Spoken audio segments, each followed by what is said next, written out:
Anda kembali bersama kami pemirsa, berikut kita simak pernyataan Presiden Jokowi terkait penemuan surat suara yang dicoblos di Selangor, Malaysia.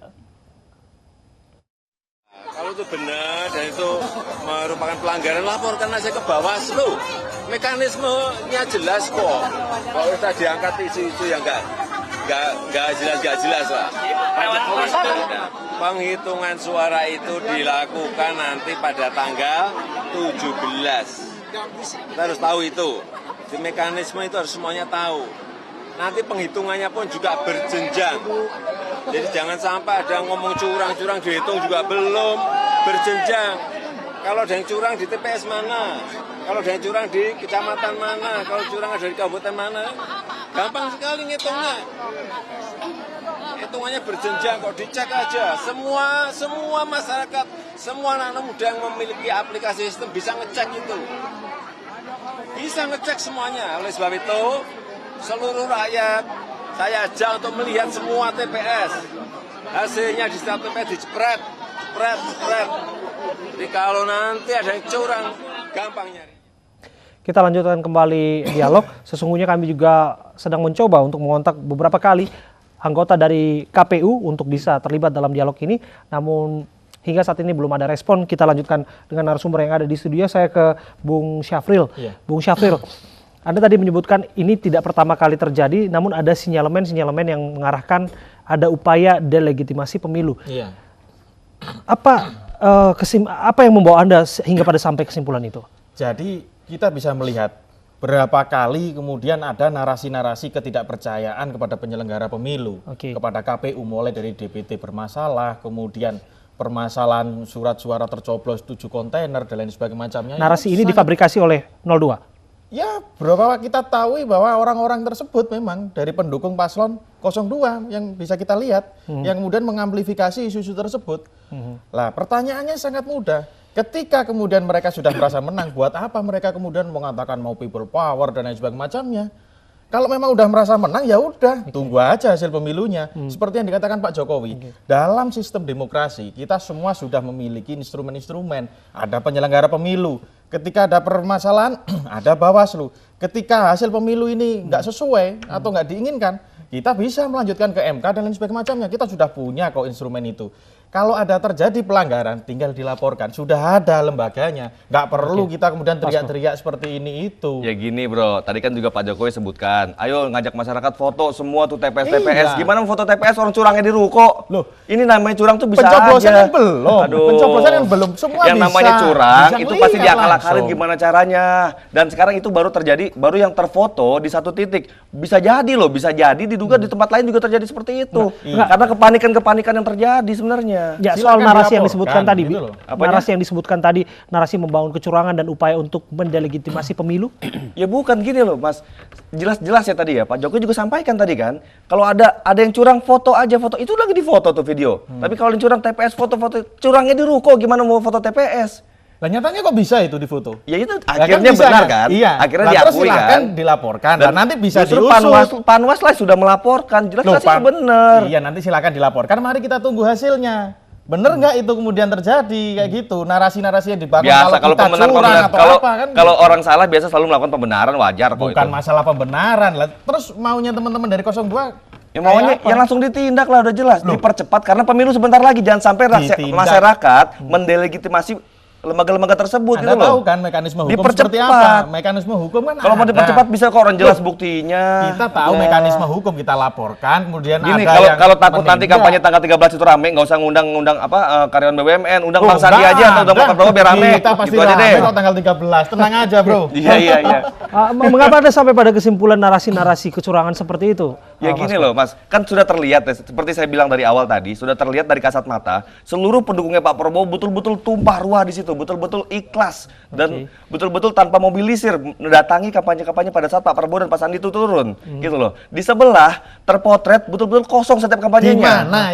Itulah kepanikan terjadi jadinya. Jadi harus curang lucu ini untuk- adalah untuk kampanye bisa ketika nutupin udah itu. kelar. Contoh di Sriwedari Solo. Di mana logikanya kemudian kampanye Pak Jokowi sepi di Solo karena beliau asli dari Solo. Ya Lah, buktinya itu kan sepi. Ketika udah kelar acara, Buktinya sepi, baru difoto. itu Lah, ini 1 banding kan 4 framing. yang datang. Nah, Sudah semacam jelas ini, kok. ini kan framing yang sangat menyesatkan. Sekarang sudah jelas Ini bahwa rakyat bahaya Indonesia itu kayak butuh gini. perubahan, nggak Loh, mau lagi begini lagi, nggak mau kita lagi ini juga dibohongin disaksikan sama seluruh janji-janji Indonesia. Pak Jokowi tahun 2014 kemarin. Janjinya aja banyak dibohongin, apalagi beginian doang. Lihat gitu. kampanye di Solo kemarin sempat di framing kalau di Solo Ya katanya jelas-jelas sepi, memang sepi. Logikanya Oh, di mana? Di Solo itu rumahnya Pak Fotonya ada, Jokowi. videonya. Ya jelas Itu berarti acara udah tandanya, kelar. kalau logikanya tandanya Acara udah masyarakat kelar, sudah baru pengen difoto. perubahan Oke, gitu ini kan loh. framing yang sangat menyesatkan. Nah, dibilangnya kayak framing gini. biasa pembenaran bilang framing kalau jelas-jelas nyata. Saya ke Mas Gun-Gun, Bapak sebentar. Ya, Mas Gun-Gun, jika kita menyimak apa yang terjadi, apa yang dibicarakan soal narasi-narasi juga akan pasti dibangun terhadap apa yang ditemukan. Sebelumnya juga sudah ada bahwa terkesan akan ada kecurangan yang masif terhadap hasil pemilu ini dan sampai ada sentimen people power. Ya memang tidak bisa digeneralisir sih Mas Abe. Kenapa? Karena begini, ada content of message, isi pesan, kemudian ada konteks dari sebuah pertarungan atau kontestasi. Konteks pertarungan itu memang masing-masing pihak mendelegitimasi sebuah hal yang wajar. Misalnya 01 mendelegitimasi 02 pun sebaliknya. Oke. Yang penting adalah delegitimasinya itu apakah berdasarkan rumor atau fitnah atau berdasarkan data atau fakta. Itu yang membedakan antara black sama negatif campaign. Tentu hal yang faktual, hal yang berdasarkan data itu menurut saya memang harus ditindaklanjuti. Terutama kalau misal data atau fakta itu mengarah pada pelanggaran. Seperti misalnya taruhlah kasus yang di Malaysia ini. Tapi kalau soal content of message, isi pesan, narasi sejak 23 September 2018 sampai 13 April 2019, kurang lebih 7 bulanan masa kampanye, itu adalah namanya musim persuasi kan. Karena apa? Kalau dari perspektif akademik, itu memang pemilih akan ada di 3 zona atau garis lintang. Namanya latitude of acceptance, latitude of rejection, sama latitude of non-commitment. Ada yang memang memilih kuat pada Jokowi, memilih kuat pada Prabowo, dan kelompok yang belum menentukan pilihan, undecided sama swing voters. Itu hal yang lumrah. Nah, yang dipengaruhi oleh narasi-narasi seperti teman-teman, termasuk sore ini, adalah mereka yang belum menentukan pilihan dan swing, supaya kemudian migrasi menjadi pemilih capres-cawapres yang didukungnya. Kan gitu. Selama tidak melanggar misalnya, taruhlah fitnah, atau mendelegitimasinya karena misalnya hoax, itu menurut saya sah-sah saja. Tapi kalau sudah memainkan hoax, sudah memainkan fake news, sudah memainkan misalnya hate speech, itu ada undang-undang, instrumen undang-undang yang sangat lengkap kita. Ada undang-undang ITE, undang-undang pemilu, kemudian undang-undang hak asasi manusia, kitab undang-undang hukum pidana. Jadi itu semua instrumen untuk memagari bahwa Anda bebas berbicara, tetapi rule of the game-nya ada kebebasan orang lain yang harus dihormati, kan gitu kan. Ini kan 7 hari menjelang 7 hari. Pilpres akan segera digelar. Ya. Namun yang terbentuk framingnya adalah bahwa ada gaya kampanye, gaya narasi yang dibangun masing-masing calon presiden yang berbeda. Ada bagaimana Anda melihat ini akan berhasil menggait para pemilih, mengangkat, mendongkrak elektabilitas? Oke, gaya personal sama gaya tim. Gaya personal itu Pak Jokowi kan equalitarian style, gaya kesetaraan. Pak Prabowo gaya dynamic style, to the point, asertif, dan seringkali menggunakan diksi yang agitatif. Ini gaya personalnya nih. Tetapi kemudian kalau kita bicara tim, memang ofensif dan defensif dalam waktu bersamaan selama masa kampanye itu tidak terhindari. Kenapa? Karena hubungannya tentu dengan memersuasi basis pemilih yang 192 juta. Dan 192 juta itu sudah mengonsolidasikan diri menjadi pendukung Jokowi dan Prabowo sebagian besarnya. Tinggal kurang lebih 13%-an yang belum menentukan pilihan. Tapi kalau kemudian dibaurkan dengan yang belum menentukan pilihan itu plus minus 20%. Nah ini yang kemudian sebenarnya menjadi area pertarungan teman-teman untuk kemudian memengaruhi basis pemilih supaya kemudian menambah suara dari persentase hasil yang diperoleh, paling tidak prediksinya di survei. Saya ke Syahril. Syahril, jika demikian Anda yakin tidak bahwa apa yang terjadi ini tidak akan mempengaruhi elektabilitas Pak Jokowi? Saya yakin masyarakat sudah mulai cerdas hari ini. Mungkin ketika 1-2 kali framing-framing itu dilakukan, sedikit banyak yang terpengaruh kemudian. Tapi ketika kemudian itu mampu terbukti bahwa ini hoax, ini fitnah dan lain sebagainya, masyarakat sudah mampu melihat ini dengan kacamata yang sangat cerdas. Karena melihat, oh ini Pak Jokowi, ini selalu difitnah dan lain sebagainya. Kemudian ada narasi-narasi framing semacam ini. Masyarakat menurut saya sudah sangat cerdas dan itu membuat masyarakat semakin mantap untuk kemudian meyakinkan dirinya untuk memilih Pak Jokowi. Karena apa? Pak Jokowi jelas yang disampaikan adalah program-program yang konkret. Kita nggak pernah berbicara dengan masalah-masalah framing yang seperti ini. Seperti itu.